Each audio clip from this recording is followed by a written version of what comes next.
आज दुनिया की आबादी 800 करोड़ को पार कर चुकी है, लेकिन सवाल यह कि क्या 800 करोड़ लोग भगवान की वजह से? Does God exist?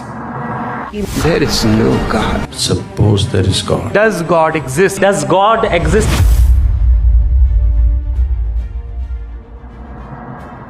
हाल फिलहाल में आपने जावेद अख्तर और एक मौलाना के बीच में सोशल मीडिया पर तीखी बहस देखी होगी। ये दोनों अपने अपने तर्कों में सही लग रहे थे, दोनों के लिए तालियां बज रही थी। किसी ने जावेद साहब को विजेता कहा, किसी ने मौलाना को विजेता कहा। लेकिन सच ये था कि उस डिबेट में ना तो आस्तिक जीता ना नास्तिक। वो डिबेट असल में दो ऐसे लोगों के बीच में थी जो एक नक्शे पर लड़ रहे थे, लेकिन उस जगह रियलिटी दोनों में से कोई नहीं दिख रहा था। मौलवी साहब के पास एक पुराना नक्शा था जिसे वो धर्म कहते हैं, मजहब। वो कहता है कि मेरे नक्शे में लिखा है कि यहां खजाना है। नास्तिक कह रहा है नक्शा गलत है क्योंकि मुझे खजाना दिख नहीं रहा। लेकिन सच ये है कि जमीन पर दोनों में कोई नहीं गया। दोनों ने एक दूसरे को शब्दों के जाल में फंसाया। जावेद अख्तर कहते हैं कि भगवान है तो दिखता क्यों नहीं। मौलवी कहते हैं हवा भी तो नहीं दिखती। खूब तालियां बजती हैं। हालांकि ये तालियां लॉजिक की कसौटी पर फेल है, क्योंकि हवा को साइंस माप सकती है, उसका दबाव नाप सकती है, लेकिन ईश्वर को मापने का कोई मीटर आज तक बना ही नहीं। अब सवाल, क्या ईश्वर सच में नहीं है, या ईश्वर कुछ ऐसा है जो हमारी समझ, हमारी इंद्रियों और हमारे साइंस के दायरे से बाहर है?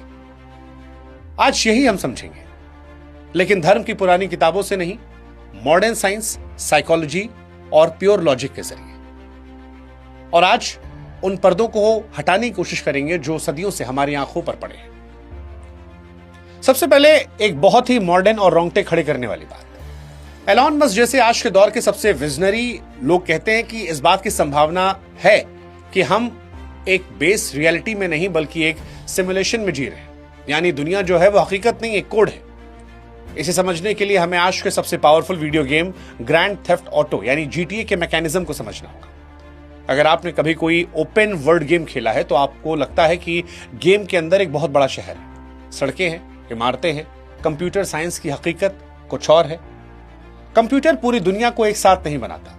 कंप्यूटर सिर्फ उतना हिस्सा बनाता है, यानी रेंडर करता है, जितना आपकी स्क्रीन पर दिख रहा होता है। जो हिस्सा आपके पीछे है उस वक्त अस्तित्व में नहीं होता, वो सिर्फ एक कोड के रूप में सोया रहता है। जैसे ही आप गेम के पीछे मुड़ते हैं, कंप्यूटर नैनो सेकंड के अंदर उस दुनिया को रेंडर कर देता है और इसे ऑप्टिमाइजेशन कहते हैं। अब सवाल यह, क्या हमारी दुनिया भी ऐसी है?